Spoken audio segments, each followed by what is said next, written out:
And for more on the reactions to the film here in Southeast Asia, we are joined tonight by Dr. Sarah Bazubandi. She is a visiting research fellow at the Middle East Institute. And thanks for joining us on a Monday, Dr. Sarah. All right, any surprises with the way Southeast Asian or some Southeast Asian countries reacted to this video? Yeah, there has been some until probably earlier this afternoon today. There was a fairly moderate reaction, and I was quite surprised when I saw the latest headlines that there was a crisis in Jakarta, and it's heating up a little bit in comparison. The general understanding has been that the reaction in the Middle East, North African countries, been based on an anti-American sentiment which somewhat got stronger since the revolutions in the region, whereas this is not the case in Southeast Asia. And I was quite pleased when I saw earlier today that the Council of Ulama in Indonesia released a statement, and they actually invited people to calm down and do not overreact.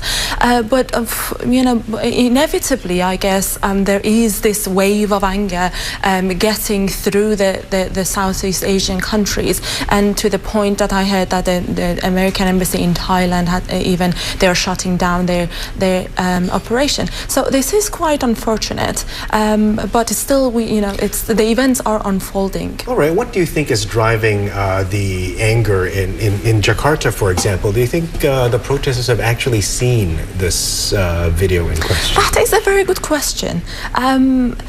You know, perhaps it's understandable that in no standard nobody has the right to insult, the religious belief of any minority or majority religions all over the world. And it's, that by no means this is a representation of freedom of speech. If somebody wants to, make a low budget, fairly empty. I mean, if anybody sees that film, I've just scanned through it earlier.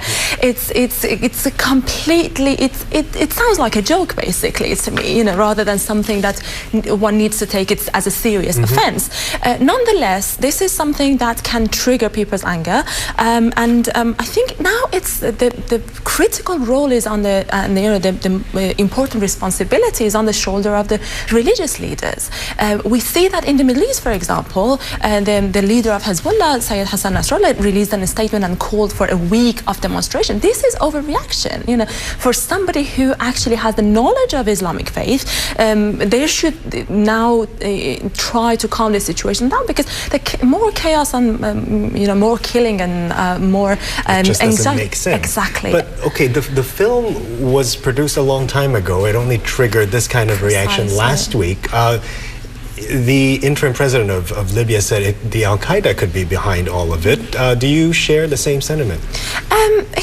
It is very difficult to make such judgments, but what I see more important to do with, which is something that has to do perhaps with this timing of this crisis, is perhaps the upcoming election in the United States.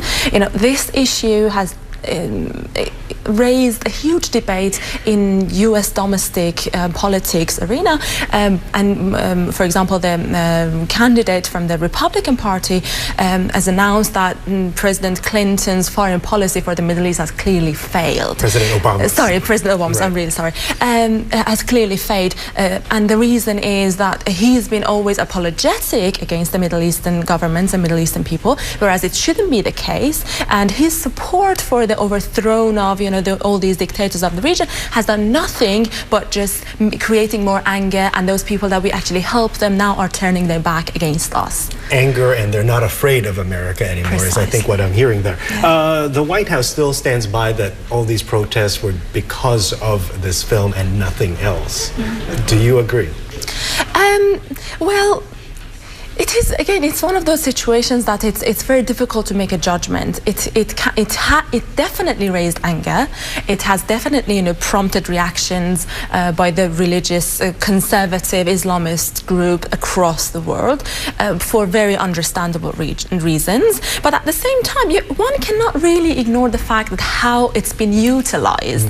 If it wasn't ignited by the domestic politics leaders, should the U.S. government, should the White House then separate itself from this movie, or continue using it as this is the cause of all these anti-American hatred around the world? Well, they are put in a position that there is very little for them to do at the moment. You know, I've read in the news that there's been a long negotiation that, for example, President-elect of Egypt refused to actually come out and condemn the act, but eventually they have to pull some threads from the White House and make them.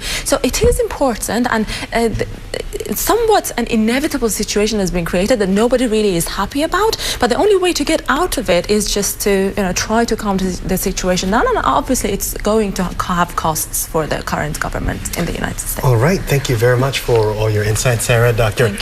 Sarah Bazubandi there, research fellow at the Middle East Institute, joined me here on Think Tank.